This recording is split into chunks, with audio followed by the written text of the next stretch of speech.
Assalamu alaikum. Wa alaikum assalam. You were talking about the black magic. Yeah, no problem. Okay, what about it? So, hold on. So, with regard to him imagining that he'd done something, that does not like impact his truthfulness because of the evidence to that effect and the scholarly consensus that he was protected from that. He was protected. How is protected? Because Allah protected him. Okay, so rather it was one of the matters of this world, all right, which are not the reason for which he was sent, and which are not the basis of his virtue, and in which he was like all other human beings. So it is not far-fetched to say that he might imagine something that were not real. All right. Then things became clear to him later on, as indeed happened. Okay. So, based on, first of all, let me welcome you, Abu Hussein. Sound like you're a very nice person.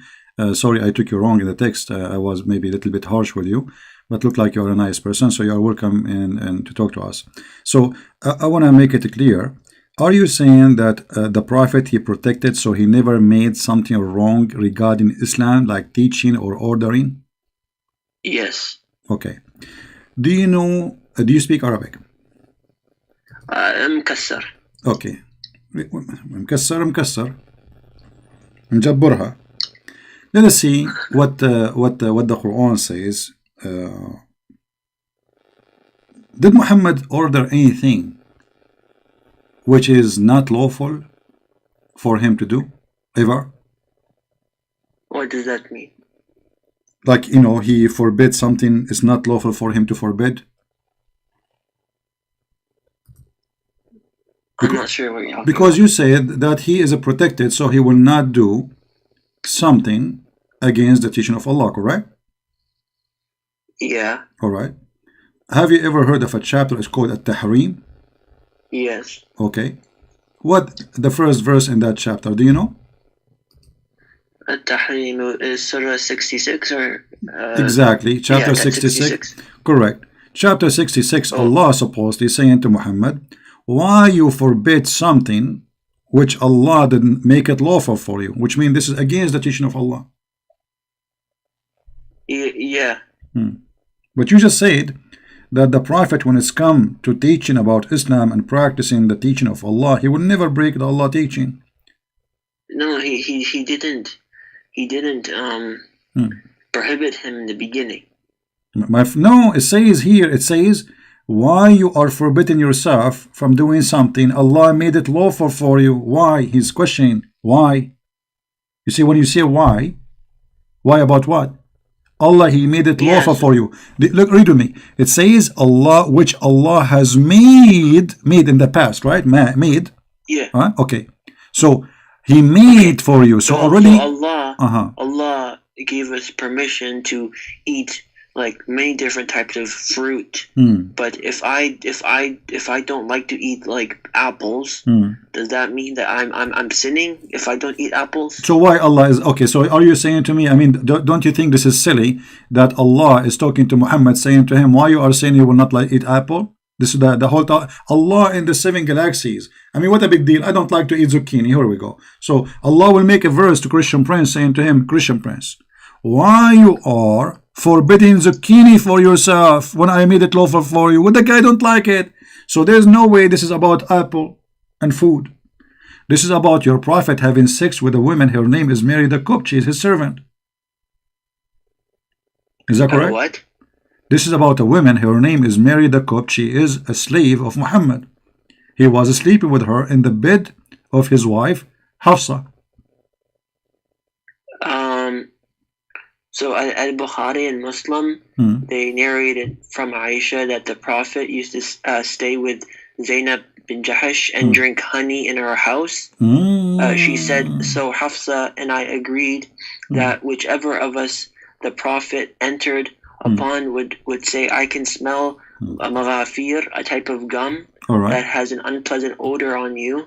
Have you eaten maghafir? He entered upon one of them, and she said, that to them. He said, no, I drank honey at the house of Zainab bin Jahash, but I will never do it again. So then this is the following verses was revealed.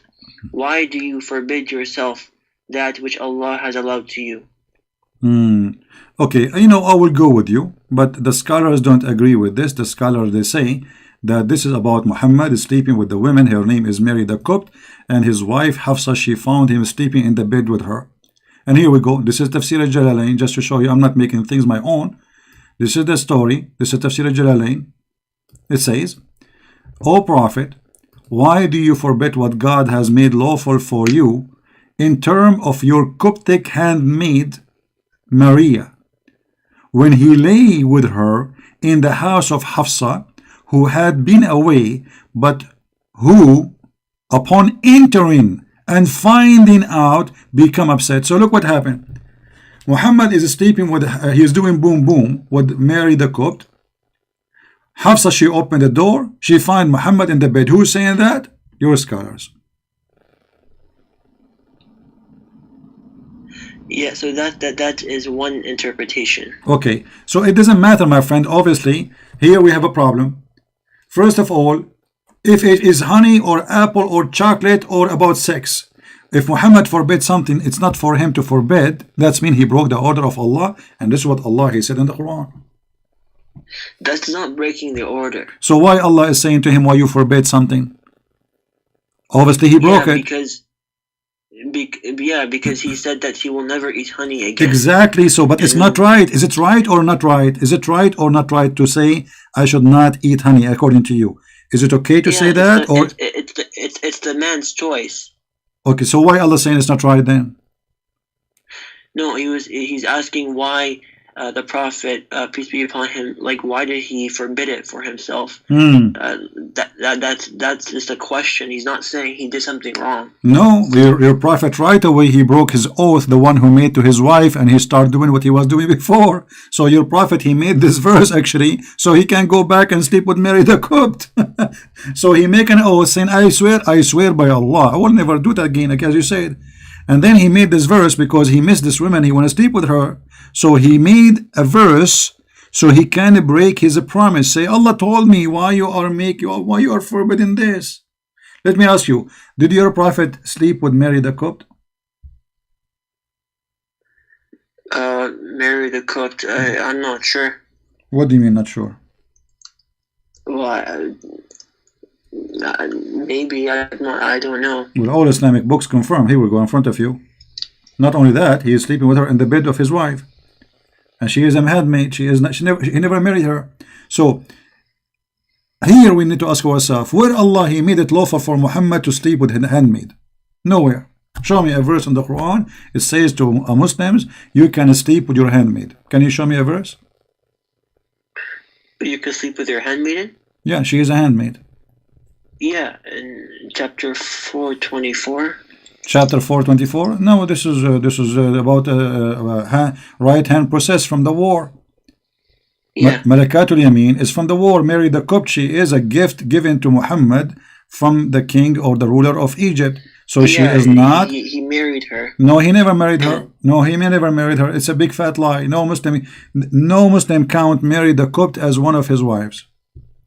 Never. Are you sure? Oh yeah, I'm very sure.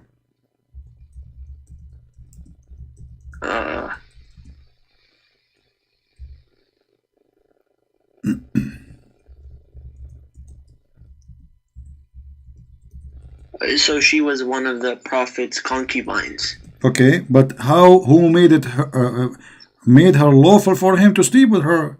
As you see, the Quran says you can sleep with women who they are right hand possessed from war. Okay. Yeah, so the Prophet. Okay, so how Muhammad he got the where it is made lawful for him to sleep with a slave who is not slave of war?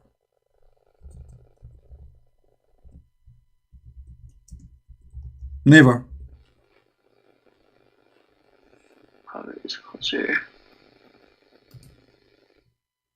The Prophet had 4 concubines, and one of whom was Maria. Thank you. So she's his wife. So now, Where in the Quran it says for him it's lawful for you to have sex with a slave? She is slave from, like, not from war. Nowhere. Yeah, that it says. Where? And prohibited to you all married women except those your right hands possess. Exactly. Right hand possess is slaves from war. Malikatul Yamin is women from war, not from buying them in the market. It's also talking about the handmaidens. No, my friend. Okay, show me where in which Islamic interpretation says that this is Malikatul Yamin. It is about women who they are slaves, not from war. I just show like that's what it means. Like, okay, I'm asking you where. Who is the scholar? He said that Malikatul Yamin is not about the right hand possess is not about women who they are from war. Nowhere. And all Muslim scholars agree that Mary, she was just a slave, was given to him as a gift, so he have no right to sleep with her. She is not from war.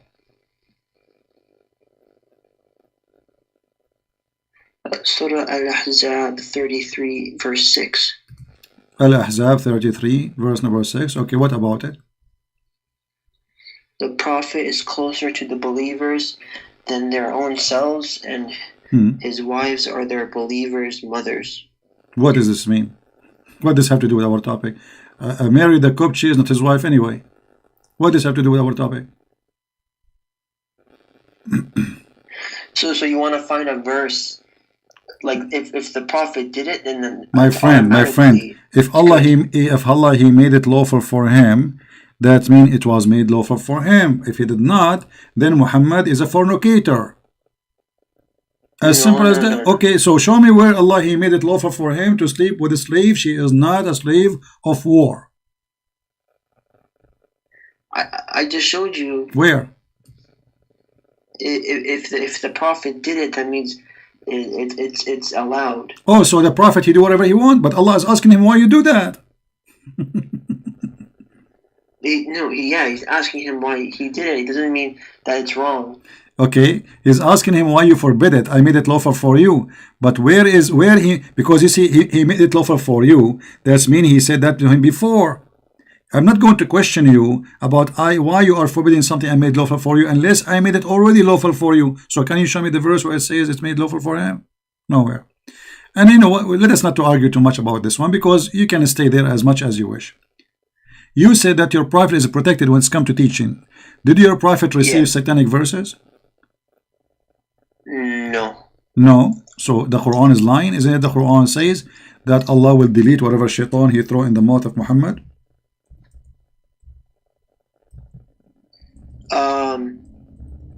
So even if, like, for argument's sake, this is true, the scholars they said that he understood it as meaning that the shaitan caused the kuffar to hear the words, not that he put them in the mouth of the Prophet.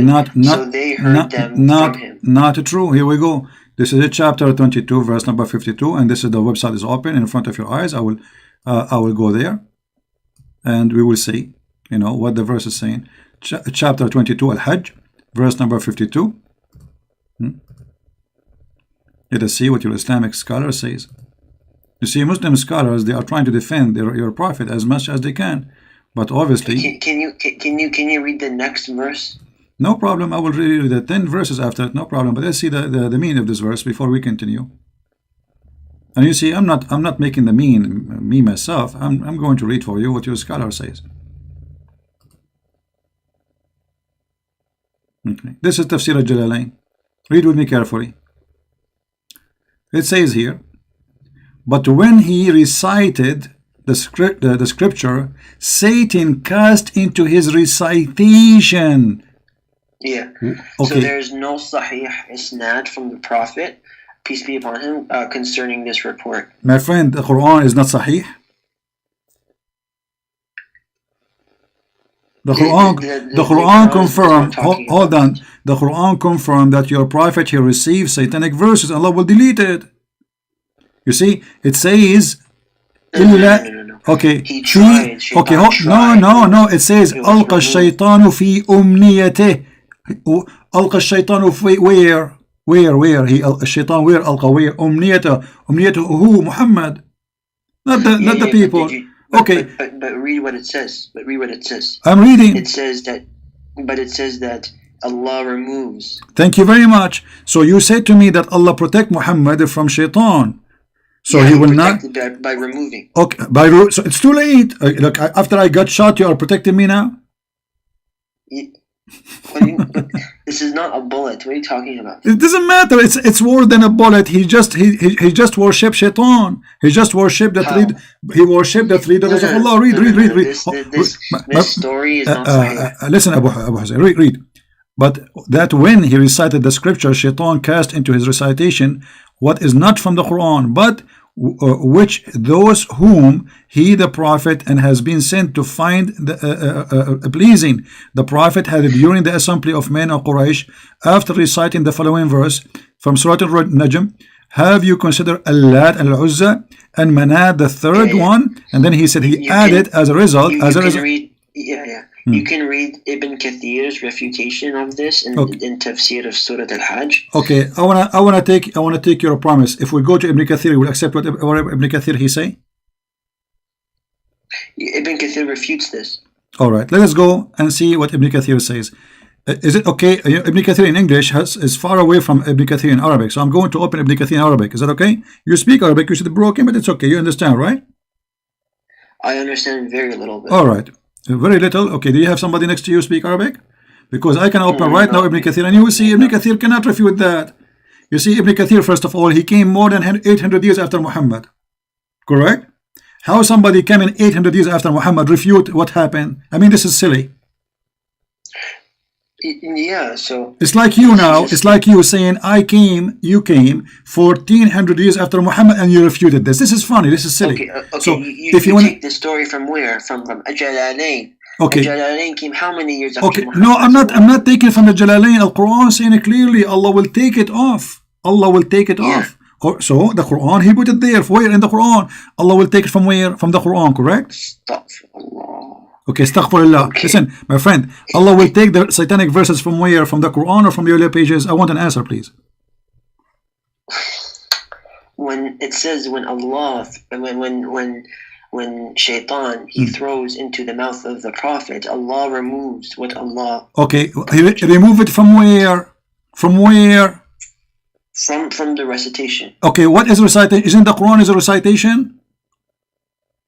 Okay, yeah. Okay, thank you. So Allah remove from the recitation, which is the Quran, the satanic verses. So he is not protected because shaitan already, it's already shaitan. Okay, the verses, those verses coming from where? From shaitan. So at that moment when your prophet was reciting, he was reciting what? The word of shaitan. So Muhammad was a messenger of shaitan. No, it does not say he recited it. He said. What do you mean? Hold on. Okay, hold on. It says. He did recite. Hold on. Listen. Okay. Read the one after it. لِيَجْعَلُ الشَّيْطَانَ مَا يُلْقِي الشَّيْطَانَ فِتْنَةً. So Allah, shaitan, he will cause what he throw as a trial. Okay, he throw where? You agreed that this is in the tongue of the prophet. Thank you very much. So shaitan, he throw that to cause a problem. No problem. That's wonderful because he's shaitan anyway. I mean, what do you expect shaitan to say to do something good? No way. But what happened now that your prophet, when he recited the words of shaitan, he became a messenger of shaitan. Okay, so it says that Allah make what shaitan is thrown as trial for those whose hearts is a disease. Okay. So, as I said before, its meaning is that the shaitan causes the kuffar to hear these words, not that he put them in the mouth of the prophet, peace be upon him, so that they heard from him. My friend, but what happened, it's not the kuffar who got hurt, it was Muhammad. Because as you see, this has caused trouble to Muhammad. This is very funny explanation. Because the kuffar, anyway, they don't believe in Muhammad. They don't follow Muhammad. This is funny. The one who was hurt by this statement is Muhammad and Islam, not the kuffar. This is why they are laughing at him. And now me and you, we are talking about this because Muhammad is hurt by this, not the kuffar. This is funny argument. The one who the shaitan, he did not throw. He was not affected. The ears of the kuffar were affected. No, my friend. The hadith says that he, Muhammad, and the kuffar and the believer, they bow down together. Is that true or not? That he and who? The kuffar and the believers and Muhammad, Yes, they bow down yes, together. yes, Okay, yes, so yes. all of them, they worship what? The Lat al-Uzza, but because Muhammad saying Lat al-Uzza, how the Muslims they bow down? So that hurt the Muslims too, because Muhammad, he made the Muslims bow down. No. To the Muslims, he was talking. He was talking about Allah, and the kuffar. If we assume that the satanic verses are true, but which they are not, if it's true, they heard that about the Lat al-Uzza and Manat. Okay, let me ask you. So you are saying that the Quran is a lie? Because you just said if the story of Al-Gharaniq is true, but isn't it the Quran saying Allah will take it off? So Allah will take off something that never happened? No. Like it happened like for a split second, and he removed it right away. Thank you very much, guys. We just heard it from Abu Husein that it happened for a split of second. Muhammad became a messenger of the shaitan, speaking for shaitan. It doesn't matter a second, 2 seconds. I didn't say he spoke. No, you did. You said it happened for a split. No, and you said everybody heard you. It's recorded. You said he put it in his recitation. You agreed. Come on, you are a man. Don't take it. Don't swallow your words. You said 10 minutes ago that yes, shaitan, he put it in the recitation. Thank you. Recitation. I said to you, and as you remember, I said to you, isn't it recitation Quran? You said yes. And then you said, okay, that's fine. So now he put it in the recitation, which is in the mouth of Muhammad, which means Muhammad reciting the shaitan words and Allah words in the same time. And that make it mix together. So shaitan is mixing Quran with his own word. And now, how we can guarantee that this verse in the front of you is not from shaitan? This verse? Yeah, because shaitan, he want to make you relax. Here we go. He got Muhammad saying his words, and now people, they know that this is going to be true. This is wrong. So shaitan, he made this verse to Muhammad saying, okay, well, you know what? Whatever shaitan he put in there, I will take it off. Don't worry. No. If shaitan wrote this verse, then he would tell people to go steal. He would tell people to go rape. He would tell people to go murder. But isn't it the Quran? Isn't it the Quran teach you? Isn't it the Quran teach you to rape and to kill and to steal? Isn't it the Muslim accuse your prophet that he stole an underwear? Stole what? An underwear. What are you talking about? The Quran, chapter 3, verse 161. They are fighting over stolen goods. And you are saying to me the Quran, if this is from shaitan, the shaitan should teach them to steal. Here we go. The Muslims, they are fighting with their prophet, saying that he illegally stole from the booty. So now we have the Pirate of the Caribbean fighting over a piece of clothing, accusing their prophet that he is a thief, he stole it from the theft. And you just said, if this book from shaitan, then you will find the Quran teaching you to steal. But the Quran make it legal to steal, as long as you are stealing from non-Muslims. Okay. Show me where it says. Chapter 3, verse. Chapter 3. About the right underwear. Chapter 3, verse 161. Let us see. You see, because you might say I'm making things up. So I like to show the proof. So you don't say I'm making things up. You know. Here we go. Let me show it to you on the screen. I don't say things from my own.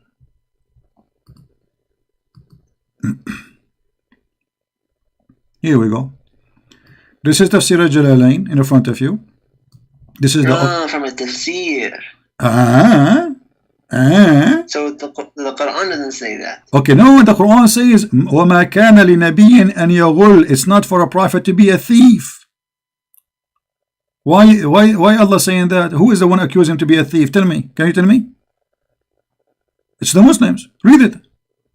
When some red velvet cloth went missing in the day of Badr, and some people began to say, perhaps the prophet took it. The following was revealed. It is not for a prophet to be a fraud. They accuse him to be a fraud. The Muslims who believe in Muhammad. Velvet cloth. The Muslims, the Muhammadan. Where does it say underwear? It's not underwear. It's what? You tell me. Is it a bra? What? I'm asking you. You tell me. Okay, it's a piece. It's a piece of red cloth. It's who is the man who wanna wear red clothes? Those are Arab. So it's a piece of red velvet clothes. Okay, so what is that? Is it underwear of women? Dude, it doesn't say. Do Arab men wear red clothing? Are you saying to me your prophet was Santa Claus?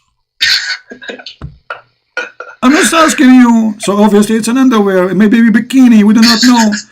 Maybe swimming suit, I don't know. You tell me. But what we care for, your followers, they are laughing at your prophet, saying to him, you are a fraud. Read it. Abdool Husein is dying laughing now. I made Muslims laugh at their prophet. What do you want more? Okay, so what do you say now? Okay, this is obviously fake. Obviously fake. It's Jalalain. Jalalain is fake.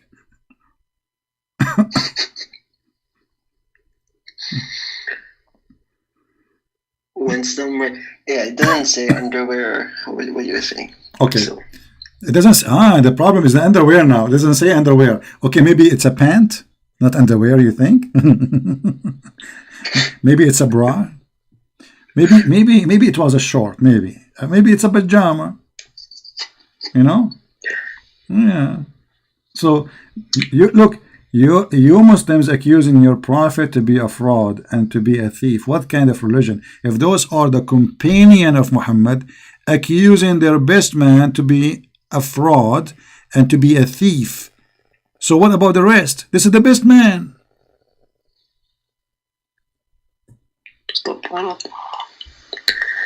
Day of Badr.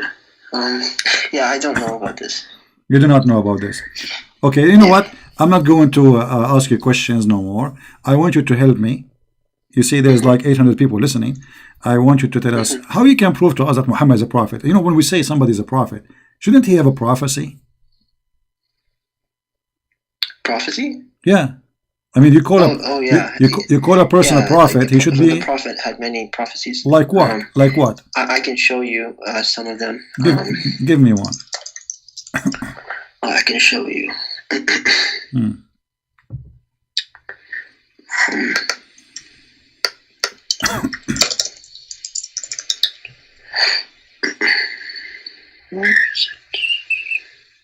By the way, I mean, if the prophet was accused that he stole an underwear, shouldn't Allah tell us who took it? Well, I mean, what kind of a prophet? What kind of a prophet? He cannot prophesy who is the one who took the underwear. Here we go. They are accusing him that he took a piece of a cloth. So shouldn't the prophet prophesy who took it? He go to home. He listen to Allah. Allah inspire him. He says to him, go to the house of a Christian prince. Open the closet.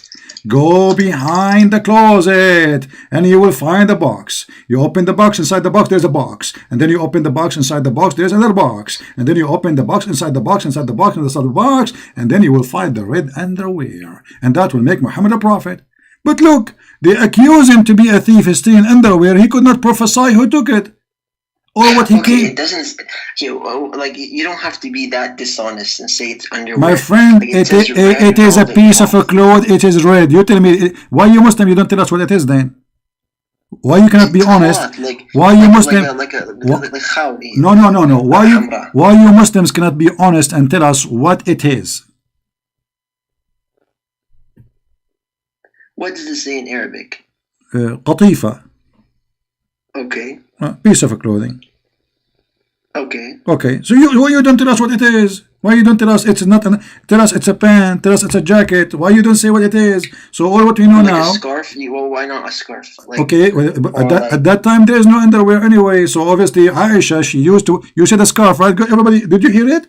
He said a scarf. Thank you very much. That's an underwear. According to the hadith, Aisha, she said that the Prophet used to order me to put a sheet between my legs and he fondled me. That is their underwear. Okay. What are you talking about? Okay, man? Hold on. Let me show you. Okay, brother, let me show you. Okay, here we go. You are the one who came with the word scarf, not me. It's your mistake, not my mistake. What are you talking about? You are talking to Christian Prince. Get ready. Here we go. Do you see it? I warp myself, and here in the translation they say izar. So when she is in her menstruation, look how nice your prophet, man, how decent he is. The woman, she is bleeding, and he is not caring, and he is ordering his wife to put a sheet around her private part so he can fondle her. Does it say that, or I'm making things out? Making things out. Which one?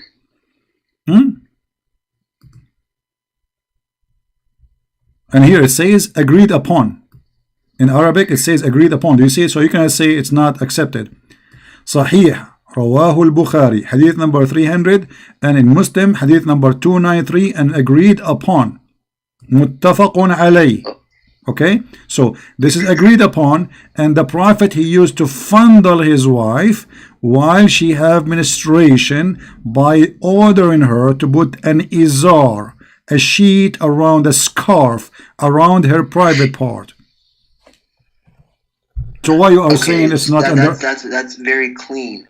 That's a very clean way of doing it. It's a clean. The woman, she have menstruation. Yeah.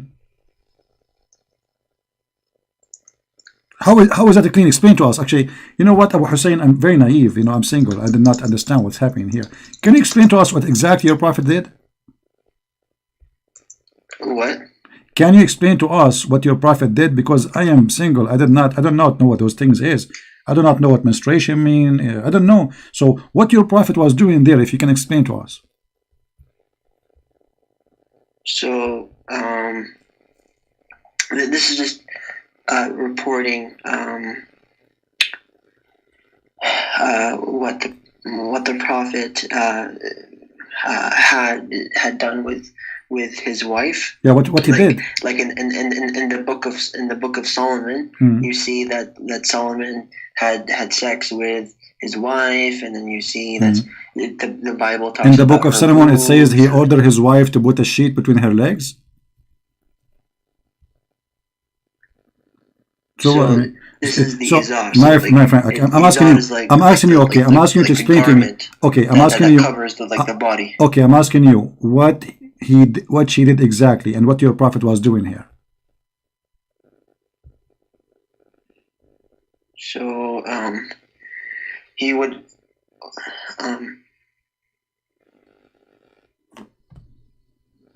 it's not my business to talk about what he did. Okay, if it's why you are not a Muslim? Are you saying you are not a Muslim? No. I'm saying it's not my business to talk about what the prophet did in his sexual life. Why? So why the prophet wife, she is telling us what happened in his sexual life, is if this is none of your Muslims' business? Yeah. So. Why she is talking? This is talking about during menstruation. I understand, but what he was doing, why you are trying to avoid talking of? This is a guy who claimed to be a prophet, and let me ask you: are you allowed as a Muslim to have sex with your wife when she have menstruation?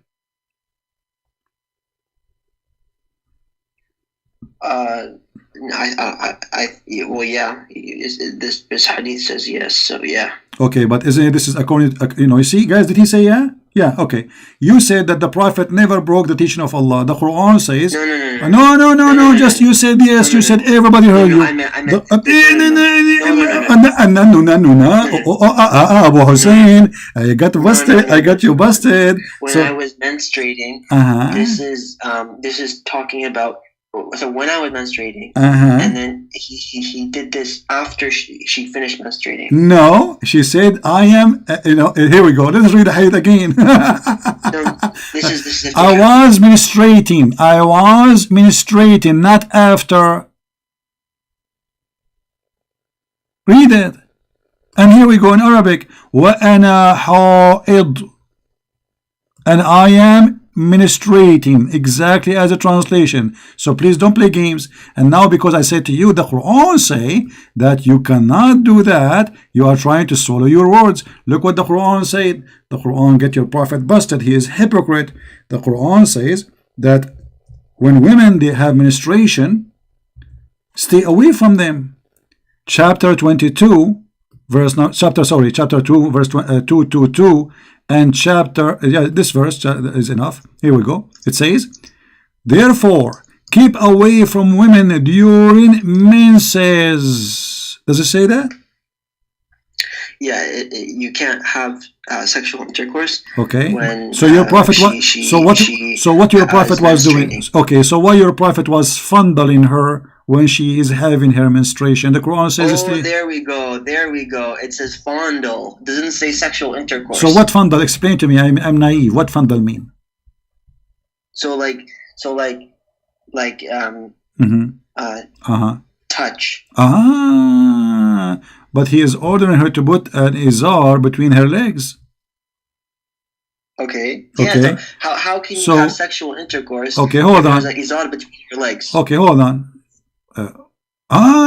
So guys, he is saying he did not have intercourse, but he was playing between her with his private part. That is not sex in Islam. So what is sex in Islam then? Sexual intercourse in Islam is like okay, but I don't have to. Okay, look what the Quran says. Look what the Quran says. It says, so keep away from them. Keep away. Did not even mention anything about sexual. Keep away from them. Stay away from them. Why your prophet is not staying away? You just said, everybody heard you. He was playing with her, touching her, playing here, there, fingers, nose, tongue, whatever, blah, blah, blah. Okay, so now your prophet is breaking the Quran because the Quran says when they have their menses, stay away from them.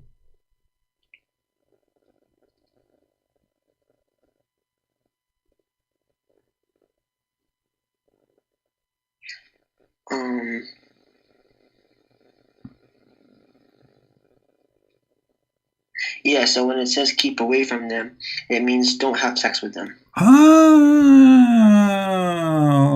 Okay. Okay, you see, I want to play the game that you played with me. You said to me where it says underwear. Can you show me where it says don't have sex with them? Yeah. Where? I showed you. Where? The Quran doesn't say that. The Quran says stay away from them. لا تقربوهن. In Surah Baqarah, ayah 222. Well, this is the verse we're reading from. Here we go. It doesn't say what you're saying. My friend, read. It says, وَلَا تَقْرَبُوهُنَّ. Don't get close to them. Don't get close. Nowhere it says sex. Don't get close to them. Simple. Say that an adha, a harmful thing for a husband to have a sexual intercourse with his wife while she is having her menses. Therefore, keep away from women during menses. My friend, nowhere in the verse it says sexual intercourse, not even once. And I challenge you. Here we go. I have the verse in front of you in Arabic. Can you show me which word is the word sexual intercourse? Nowhere. Well, the Torah says that. No, don't. You see, Muhammad is trying to copy the Jews, right? So I'm asking you now. Where in the verse says don't have sexual intercourse?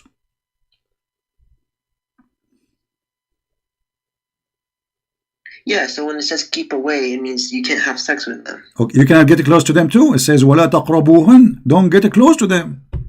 Let me ask you, did your prophet say that women and shit, excuse my language, are the one who break your preparation for a prayer? Women and what? Women and shit. And women and shit? Yeah. So how this woman, she have menstruation and your prophet touching her and now he is going to pray and she have menstruation. If the Quran said that women and poop, both they break your preparation for a prayer, your prayer will not be accepted.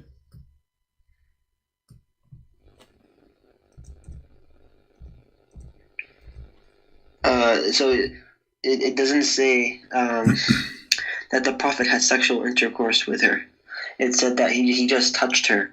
And then in this verse, when it says keep away from them, it means don't have sex with them. Okay. So anything you have to do with sex, you don't have sex with them. So you just say your prophet was playing with her. Isn't it fondling? You see, in Arabic it says yubashir. Yubashir is you starting sex. This is what Yubashir means. You want me to show you the proof? I just can type the word Yubashir in hadith and you will see it all over. It is a starting sex, whatever it is. Now read here with me. In chapter 5, verse number 6, it says that if you are in, like, you know, when you are a Muslim, you want to pray, all right? You have to wash, etc., blah, blah, blah, blah, okay? And then it says, and if one of them is sick or he was in trouble in a journey, and any of you comes from doing poo-poo or touch women, does it say that? What ayah is this? Chapter 5, verse 6. Oh.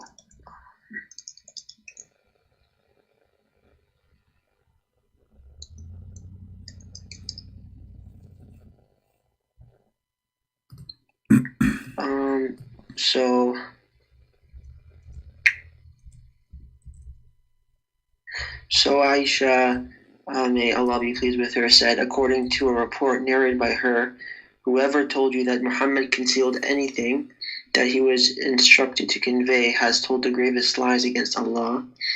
She then recited the verse mentioned. It says, and remember when you said to him, Zayd bin Harith, on whom Allah bestowed grace, have done it. Okay, so it says, keep your wife to yourself. What are you reading now? Why you are reading that verse? I asked you to read chapter 5, verse number 6, where it says that if you touch women and poop, your prayer is not accepted no more. Your prophet is not only touching women, he is touching the women she had menstruation. And the Quran says to him, stay away from women. So the Quran considers women are dirty, same as poop. And here you will see that women who have menstruation, your prophet is doing what he is doing with her. Hold on 1 second.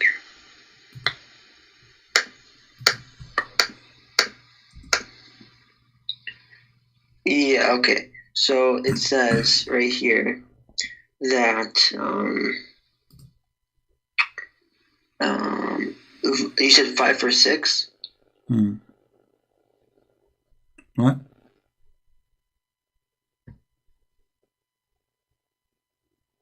So if you are defiled, purify, wash yourselves.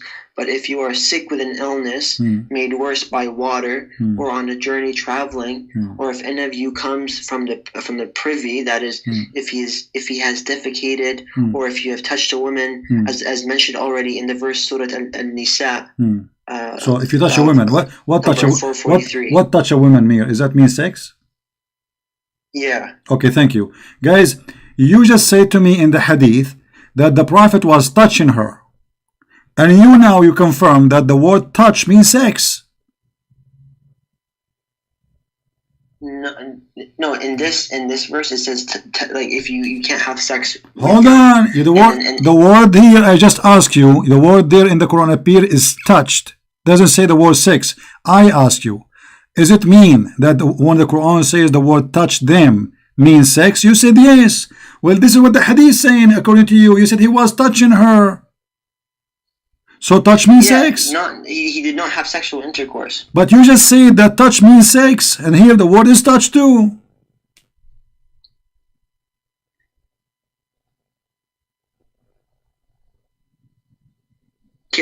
Can you explain what this is talking about? It says, my friend, you cannot explain. You are in trouble. Okay, you know what? Forget about all of this. Abu Hassan, everybody. State of ritual impurity. Wash your faces and hands up to the elbows. That is including them, the elbows, as clarified in the Sunnah, and wipe your heads. Okay, why you wash your hand to the elbow? So this is talking about the prayer. So how do you know that the Prophet? So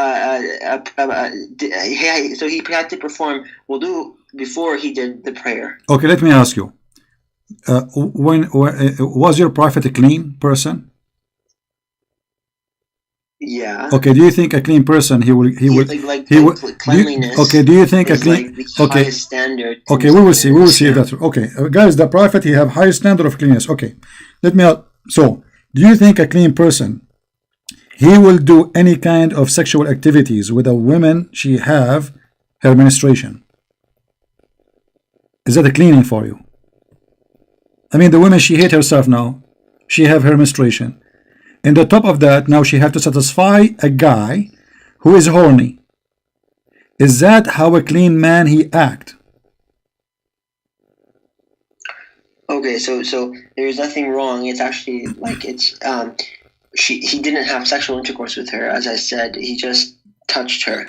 Abu Hussein, you know, I'm scratching my head now. Actually, I have some lice. Do you think if I have a lice, that's make me dirty? If I have a lice? You have lice on your head? Not many, it's few. Maybe because you keep sitting behind the screen and you don't show your face. So what do you think? Does that make me dirty if I have lice? Ask yourself that. No, I'm asking you. I mean, is lice because somebody he's taking a shower, or because he's filthy, or he's dirty, or clean? What do you think? Be honest. It's okay. You can hurt my feeling. No problem. I have a glue. I will fix it.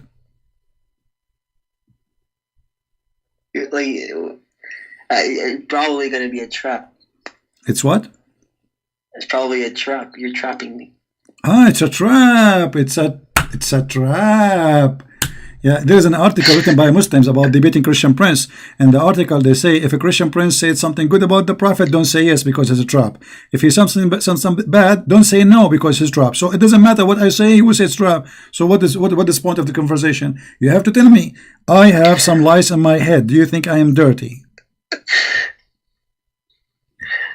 If you have lice, yeah, sure, you're dirty. Thank you very much. So if I show you now that your prophet, he have a lot of lice in his head, what you would do?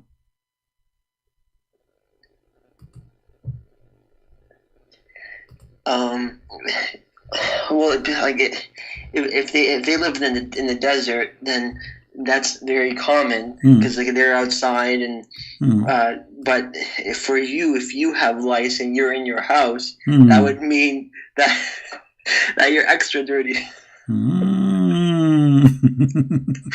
Well, you just say that the one who have lice obviously is dirty, so at that time it doesn't matter what he is. This time he is dirty still. Thank you very much. So you're a prophet here we go. He go and sit in the lap of a woman and she is taking lice from his hair, and this is a Sahih hadith.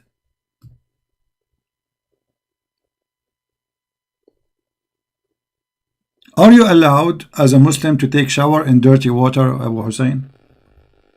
In dirty water? Yeah. No. What about ablution for a prayer? Yeah, no, it has to be clean water. So, but if there's no so other you cannot. water, okay, what? Okay, what if? Okay, I want to tell you a story. If a guy is walking down street and he want to do ablution. And he saw a place have a dead dog in the water, a small tiny container of water. There's dead dog, there's women blood from period, there's garbage, and he did ablution. Is his prayer is accepted? If there was no other water? Yeah. It's all about, in Islam, it's all about intention. So if his intention was to do good, then Allah would no, but there is other water. He live in a town. There is other water. He is not in the desert. He is in his home. So there's a little tiny place in the town, which all people throw garbage. Is that okay? There's water. There's people. The water drink from it. You know, he's in town. He's not traveling from place to place. Is that okay?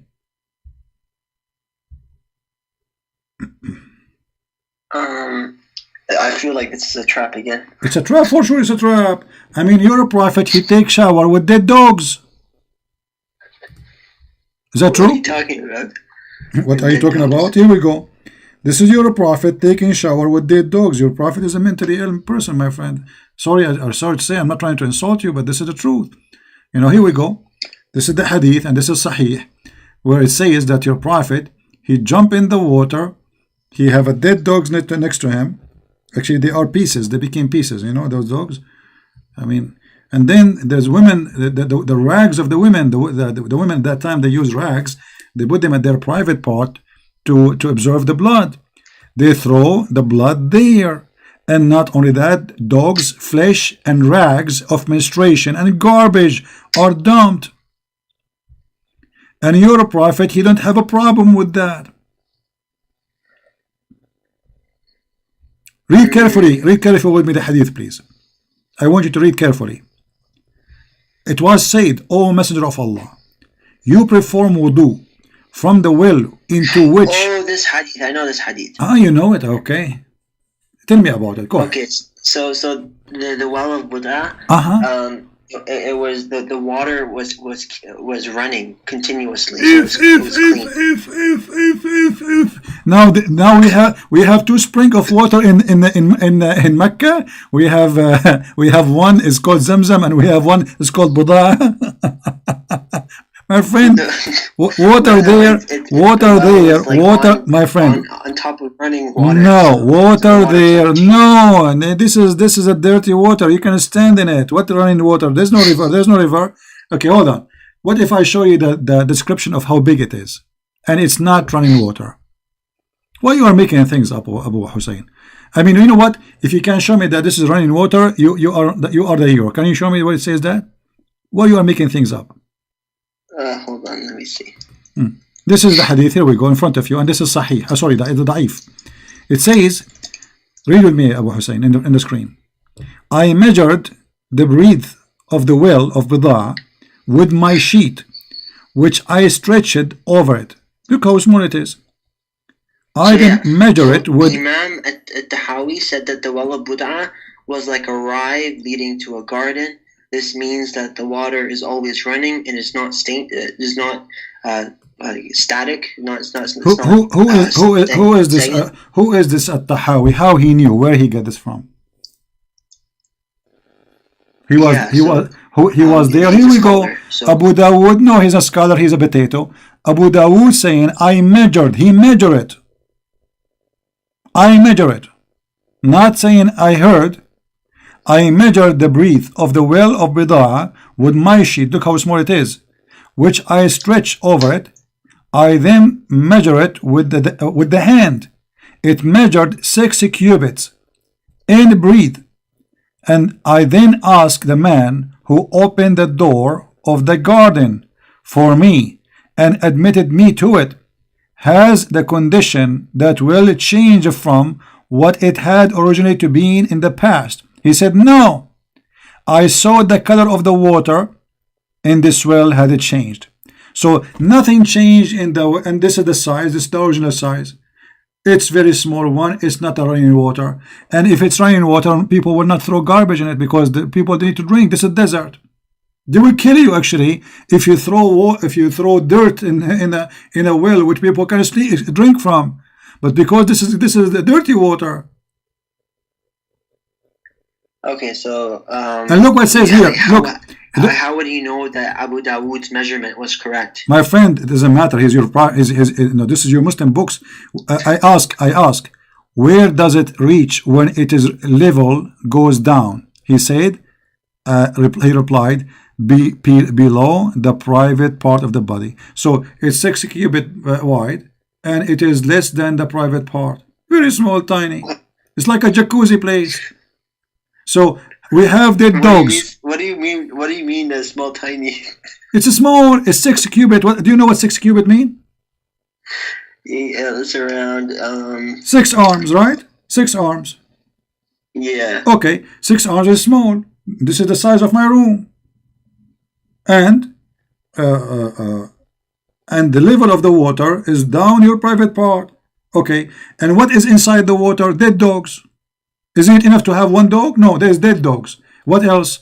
Women with blood from period. And what else? Garbage. And not only that, it says and nothing.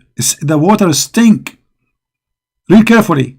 All of those in six less than 6 meter, 5 meter space of water. Small, tiny jacuzzi. And you're a prophet, yet he is washing himself from that water? Okay, so let's assume that he did so. Like, what does that do? Like, What does that change? That's me. Muhammad is crazy, because you see the people, they are saying to him, are you doing this? Okay, hold on. Why they are asking him why you are doing that if this is not normal? You tell me. Yeah, because this is the only water they had. He is in the city, my friend. He is a city. People walking by. If this is the only water they have, that will be stupid even to wash from. Because this is dirty, will make you sick. There's corona. Did you hear about corona?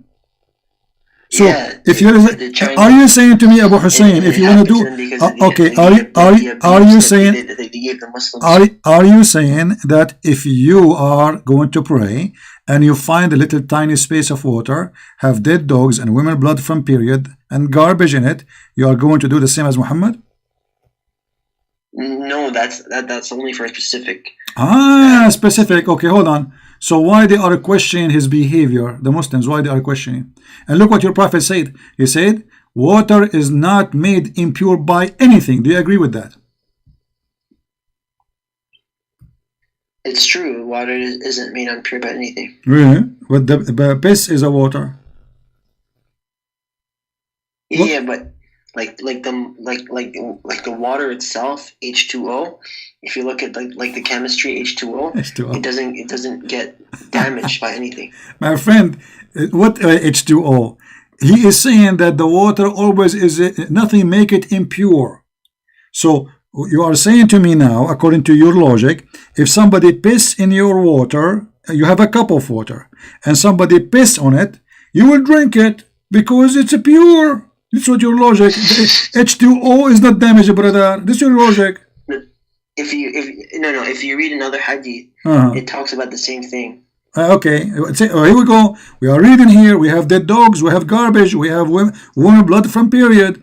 And yet Muhammad saying nothing will make it impure. So if you have a cup of water and somebody piss inside it, you as a Muslim, you would drink it happily. Read this hadith with me. The people ask Allah messenger of Allah, can we perform ablution? If something impure falls into a small amount of water, but it does not change any of its characteristics, such as a drop of blood or a drop of urine that falls into a vessel in which there is water, but it does not change. But it does not change any of its characteristics. It is deemed impure because of the impurity falling into it. Wait, hold on. What does this say? Okay. No. Basically, if it doesn't change the characteristics, then it's pure. So but now, but if it changes it, then it's impure. All right. So now, women blood from period, is it going to change or not? No. But this water is running. What it says running? Show me. It's a well of water, my friend. It's dirty water. It's just, you see, if it's running, then there's no blood will stay, and there's no garbage will be there because it's running. I mean, are you insane? If it's running, it's not going to be 6 arm wide. This is the size of it. If it's running, that will make it a river, a spring of water. Like right now, if we go back to my friend, does it say well of water, or it says a spring of water? Does it say well? It's a hole in the ground, and obviously it's a hole in the ground. Nobody use it for drinking. That's why people throw garbage in it. Yeah. Okay. So what does a well do?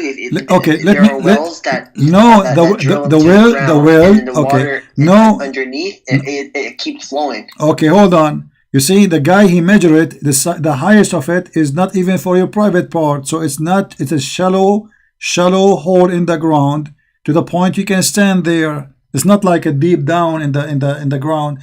It is little tiny ground, and you can stand all the way to your private part.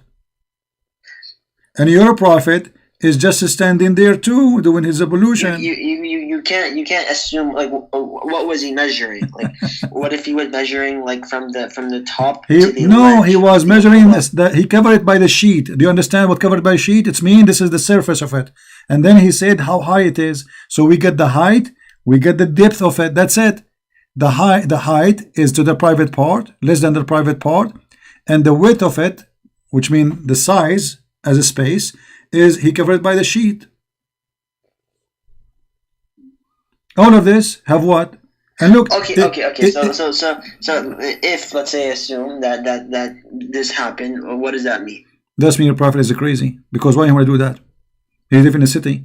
He live in a town. They have a clean water. Why in the world you want to go and do this? Didn't Noah drink a lot of alcohol and become drunk? Who? According to the Bible, he became drunk. Who? Prophet Noah. So what? So then could you say that he's crazy? Okay. So you are saying to me, if somebody drink alcohol, he's crazy, correct? Becoming drunk? If somebody became a drunk, is he crazy? Or because of the alcohol he became drunk? Because of the alcohol. Thank you. Here Muhammad is not a drunk, so there is no reason for him to jump in the top of the garbage. You see, if you are drunk, you might do something stupid. Thank you very much. Now, is Muhammad here is drunk? Maybe he take hashish? Are you saying your prophet was taking hashish? Well, stop for Allah. You need to tell me why in the world somebody have a clean water, he will go and jump there. You need to explain to me. Obviously, you have a mental issue.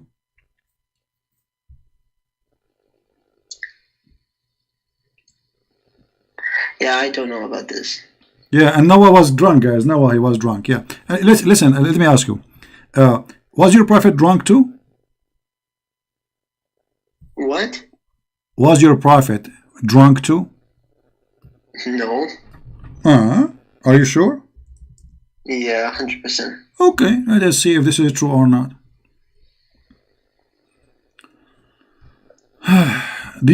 What is the word wine in Arabic? Dang, no. I told you I'm not good at Arabic. Is it nabid?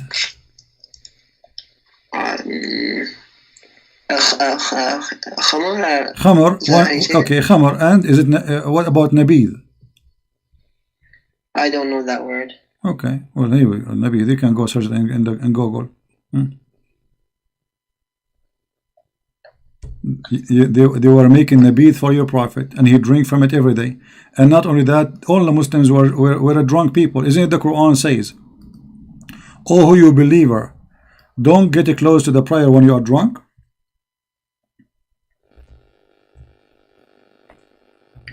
Yes or no? It doesn't say that he was drunk. Okay, who was drunk? The people, like the. Okay, what kind of the Muslims? Okay, what kind of Muslims they go to the mosque and they are drunk? And what kind of a prophet? So this was before the prohibition. Okay, when this came to be forbidden, is it at the end of Islam? So why Muhammad did not forbid from the beginning? Yeah, so Allah revealed the Quran in the period of 23 years. When Muhammad he got sick, he cannot drink no more, then he forbid the wine because he cannot drink it no more. Did your prophet used to throw up anything he eat because he was dying from poison? Was he throwing up? Yeah, because he had pain. He ate poison, and that caused him to die slowly. So he threw up anything he eat. Here we go. This is the hadith. It says, the prophet in his element in which he died, he used to say, "Oh Aisha, I still feel the pain caused by the food I ate of Khaybar." Okay, so Aisha, she's reporting that Muhammad died by poison. Do you know what poison do? Damage his organs. Obviously, this guy is dying slowly. He took the poison 3 years ago, yet he is still suffering and dying slowly. And this is telling us that how much Muhammad is suffering. And look what he says, "I still feel as the food I ate." So he used to say, this is something always he say, he's in pain. Never stop the pain. Where is the pain? He ate. The food went where? The first place it goes in his stomach. Do you agree? Okay, so his stomach is damaged, obviously. He's not observing food normally, and he's dying slowly. So your prophet, he did not forbid drinking wine as long he can drink, but now he's dying, he can't drink it no more. Otherwise, why he's not? No. Okay. Let me ask you. Your prophet, when he forbid people to go around the Kaaba naked. What? When he forbid the people to go around the Kaaba naked. Oh, I actually remember I was watching your show, and you were talking about that. Why he did not forbid this right away after he took over Mecca? Why he waited until he's almost dying to forbid it? He was watching, enjoying the show. So I am a prophet. I took over the town, and now I am the only one who controlled the town. Why he did not forbid male and female from going naked around the Kaaba? And what exactly the religion they were practicing there?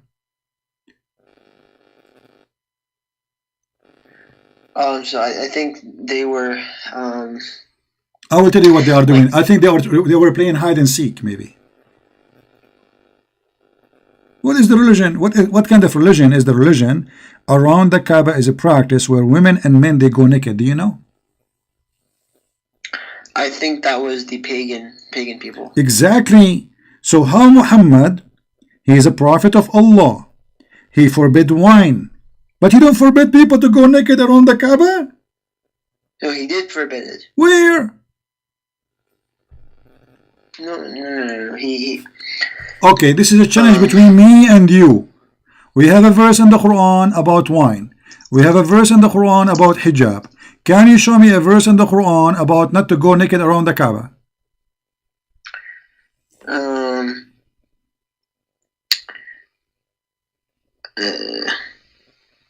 By the way, I wish to go there, by the way. I don't know if this is still happening, because I would like to buy a ticket and go. I'm still single, you know? Yeah, so it says, Abu Bakr sent me along with other announcers to Minna to make a public announcement. No pagan is allowed to perform Hajj after this year, and no naked person is allowed to perform the Tawaf around the Kaaba. This is from Sahih al-Bukhari 369. Thank you very much. So, this is where at the end of Islam. This is at the end. Where was Allah all those years? Why Allah? Why Muhammad, when he was in Mecca, he did not come with the verse says, don't walk around the Kaaba naked, shame on you. Allah did not see them, he was blind. Abu, don't laugh at your prophet, man. Show respect. Come on, you are insulting the prophet. I'm not laughing at you. You are laughing because I want to know what kind of God he have the time to make a verse about Suleiman walking down street, and then he heard an ant, and then the ant she said to the other ant, hide because Suleiman will crush you, brother. So the ant they start hiding, and then Suleiman he was smiling. Okay, how wonderful story. Allah, he don't have time all those years to make a verse says, don't go around the Kaaba naked. Which one is more important for Allah? Going around his house naked? This is the first thing Muhammad should say. From the first day he claimed to be a prophet. Shame on you, this is the house of God. Don't walk naked. Yeah, so... Okay, so why this came at the end of Islam, not in the beginning? Here. It's actually mentioned in Quran, where? Chapter 7, verse 28. It doesn't say that. Here we go, read it for me. Read it, where it says... And when they commit a fahisha,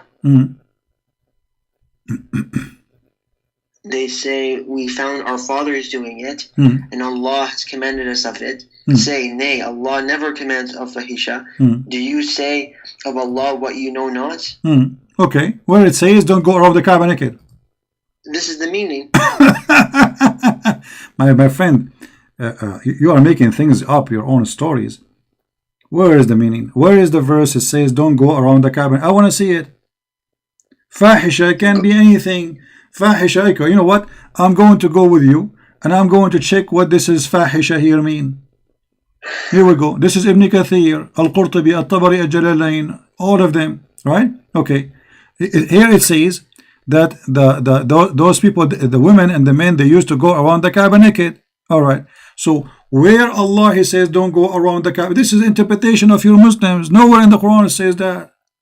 And Allah did not say don't do that. Yeah, this is the verse 728. The verse you are saying to them, it says they are saying we learned that from our father. Okay, where in the verse it says don't go naked around the Kaaba? Can you show me the verse?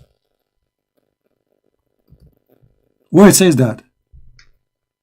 Okay, when they commit fahisha, my friend. Say, okay.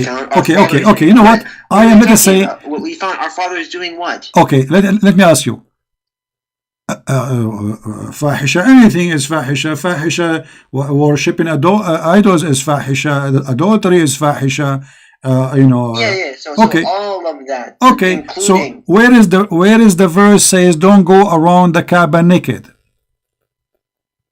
Nowhere. This is the verse. No, this is you are coming in the interpretation saying to me this is about don't go around the Kaaba. Okay, you know what? I want to go with you. This is a chapter 7. When chapter 7 was given to Muhammad?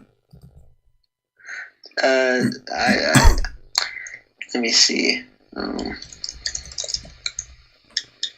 Chapter 7 was revealed in Mecca. In Mecca. Okay.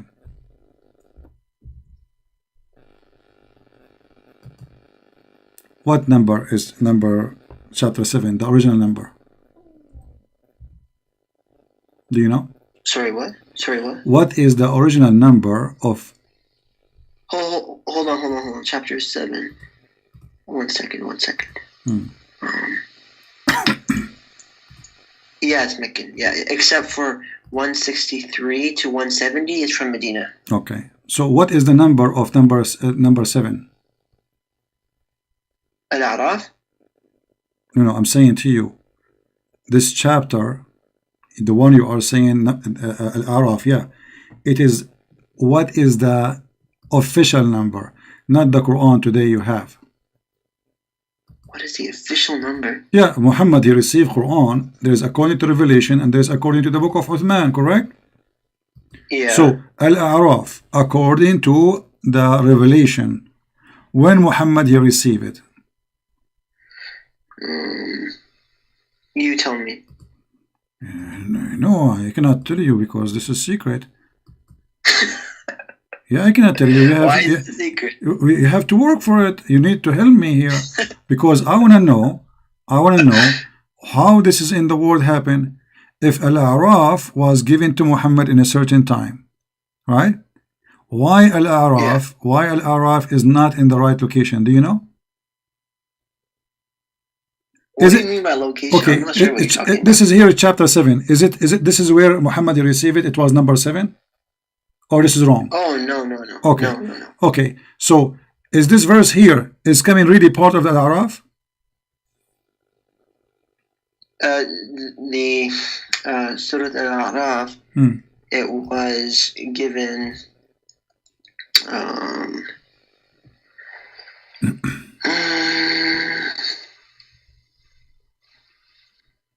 yeah, it was number 39. Okay. So is that verse part of really number 39 or part of number 7?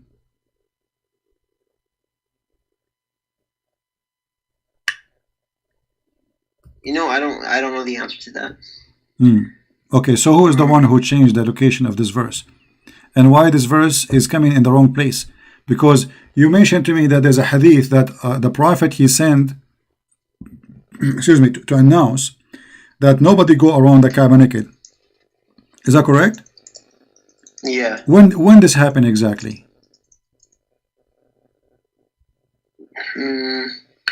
I think it's better if you talk to a scholar about this. All right. Okay. I don't have that much knowledge about this. Okay, no problem. We'll skip the topic. We'll go back to zero. I ask you about. Give me a prophecy of your prophet. I cannot wait. Even the cat here is surprised. Oh, too. yeah. There are a lot. And the first one is in the Bible, in Deuteronomy 18:18. It talks about Muhammad. If Muhammad in the Bible.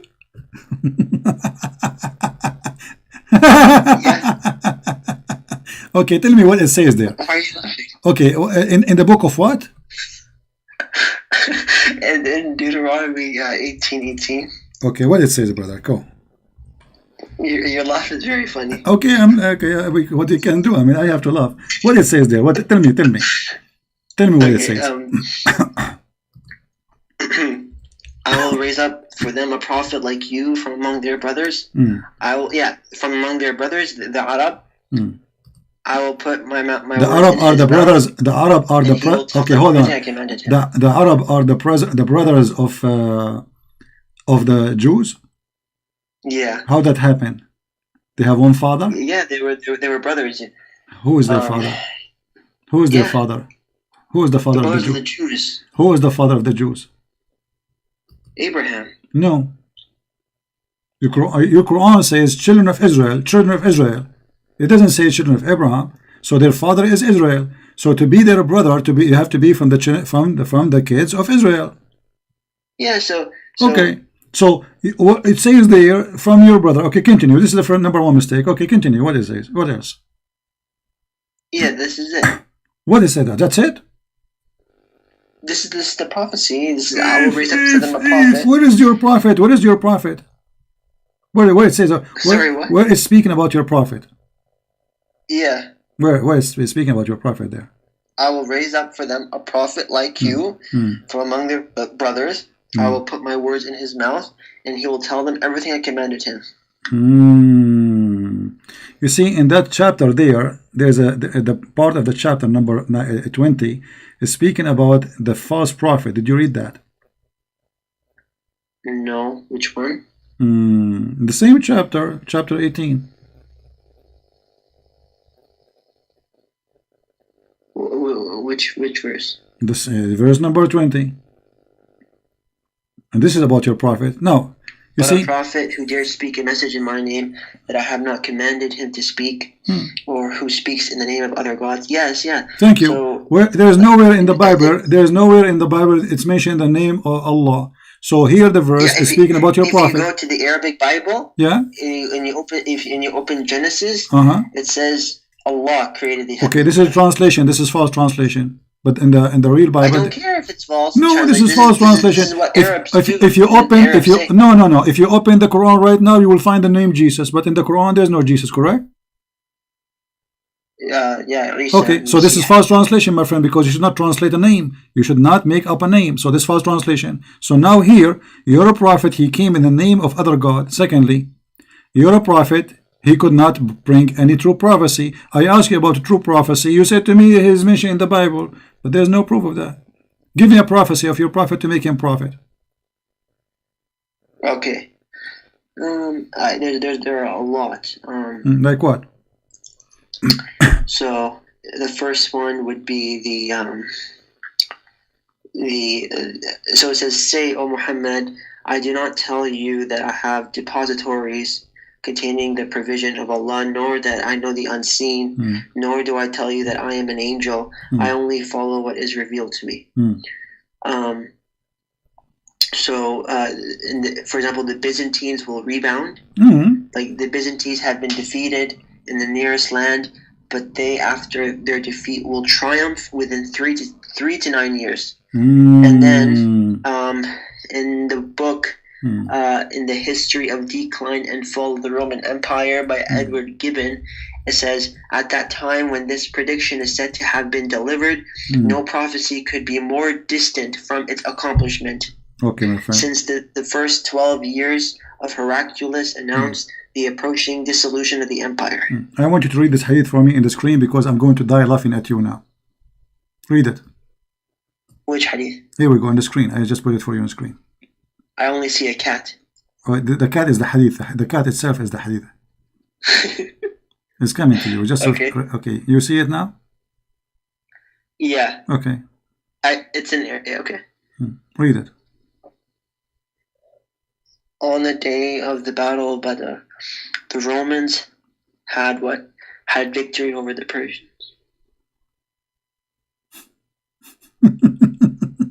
Read. Read.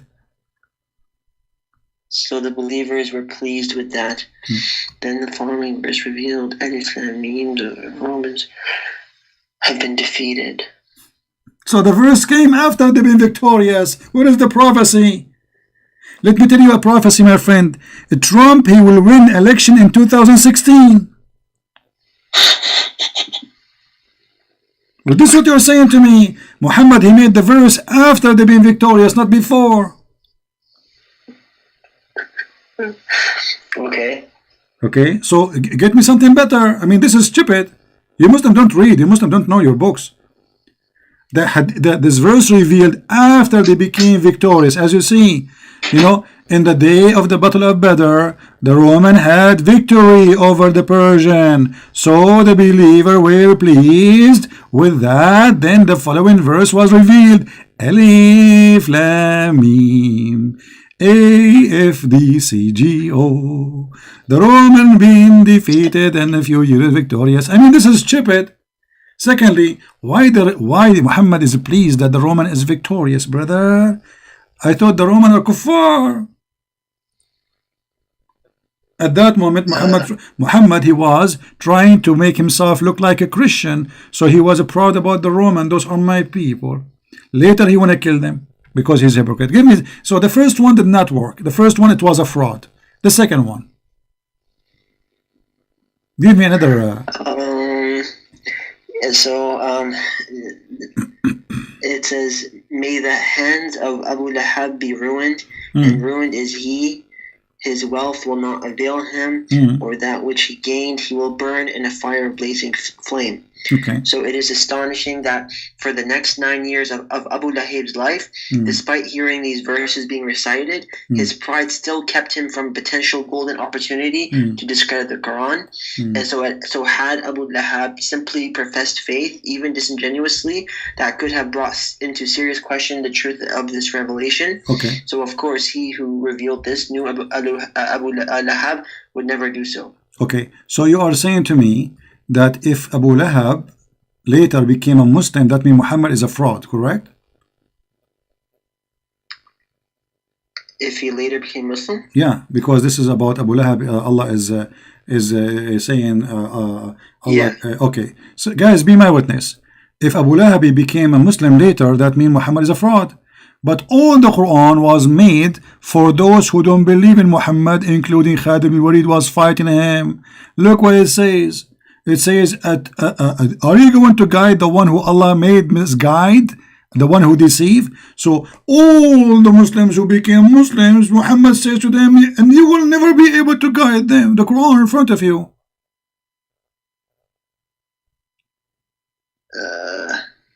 Which verse is it? Any verse you want. How many verses you want me to show you? I have tons.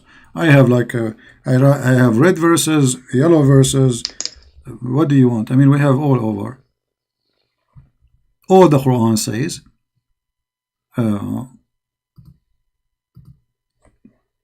that those who will, you know, if you try to make them believe, they will never believe.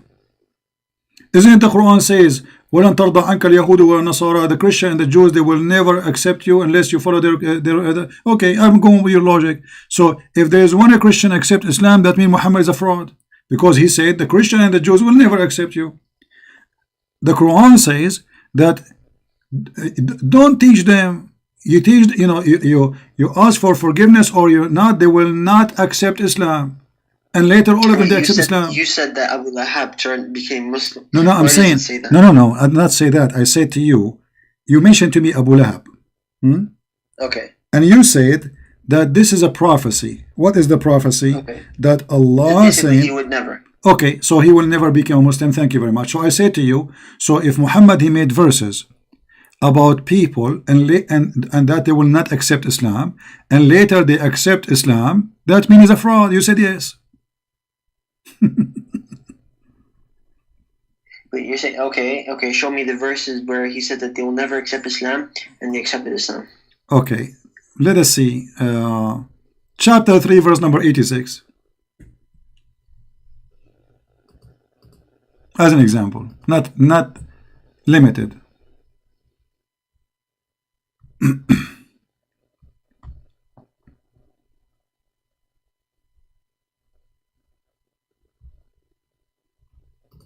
How shall guide people who have disbelief after they believed? This is about who? How can I know? How can I know what? Okay, how Allah is saying to him, to Muhammad, how you can guide people who disbelieve after they became believers. Okay. This is about who? How shall God guide people who disbelieved after they believed? They believed and bore witness that the messenger is true, and that the clear signs came to them. God guides the people of the God guides not. Okay. But those people later they became Muslims, all of them. No, this is talking about people who disbelieved after they believed. Doesn't matter. He's saying to him, how you can make them believe, which means they will never believe. No. This is talking about the people who believed and then disbelieved. My friend, no problem. They believe and then they disbelieve. And he's saying to him, how you can make them believe? But later they became believers. So the people who used to be Muslim, who left Islam, then became Muslim again. Is this verse talking about a specific person or about anyone? How shall God guide a people? Well, by the language, by anyone. Yeah. Yeah, so people who left Islam and then after they disbelieved. Okay. And then after they believed again. This person who left Islam, did he become a Muslim again? Who left Islam? No. Because the verse saying, are you going to guide? How shall you guide? How shall God guide a people who disbelieve after they believed? Which means Allah will not guide them. Very simple, right? No, I don't understand what you're saying. Allah saying, how God, and this is funny by the way, because he says, كيف يهدي الله.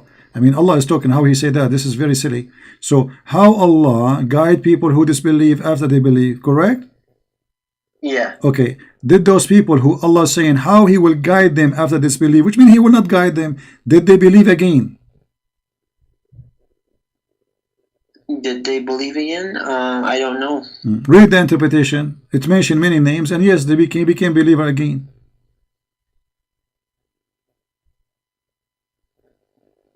And we have tons of verses in the Quran speaking about the Quran saying that you cannot guide those who Allah misguide. But all of them later, they became Muslims. Muhammad became victorious. And when became victorious, people, they enter into Islam by waves. Go and read the victory chapter. Right? So this is a proof that Muhammad is a false prophet.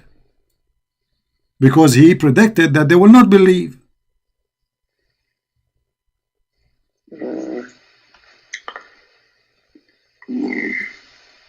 Let me ask you, do Allah guide kuffar or Allah guide only Muslims? No, God guides those who believe in God. And No. Do Allah guide the kuffar or he don't guide kuffar? No, he does not.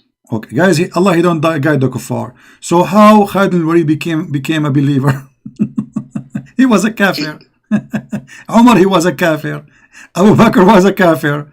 I mean, this is a joke. You just say to me, Allah will not guide the kuffar. Abu Lahab didn't become Muslim. Huh?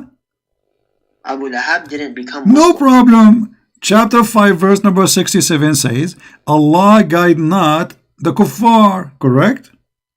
Yeah. Okay. Was Abu Bakr kafir before he converted to Islam? Was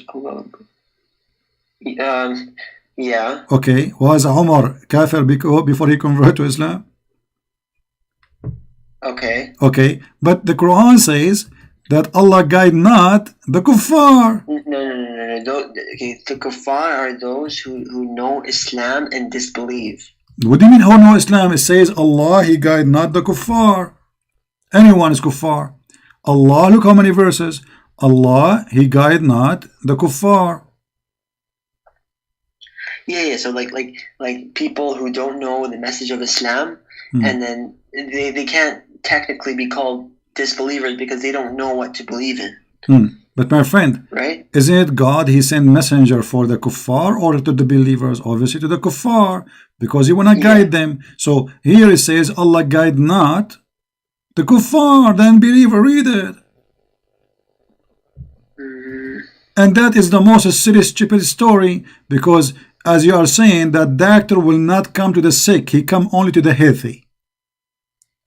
You know, when the Jews, they asked Jesus about how he speak to those people, he said, I came to the sick. He came to the sick. So when your God will can I not, just ask you a question? when your God, he says that he will not guide the disbelievers. Isn't the Quran says that the disbelievers have sickness in their heart? So they are sick. Okay. So didn't he help the sick one and guide them? I mean, who is the one who need guidance? The one is guided already, or the one is not guided? You see, until now you fail to give me any proof.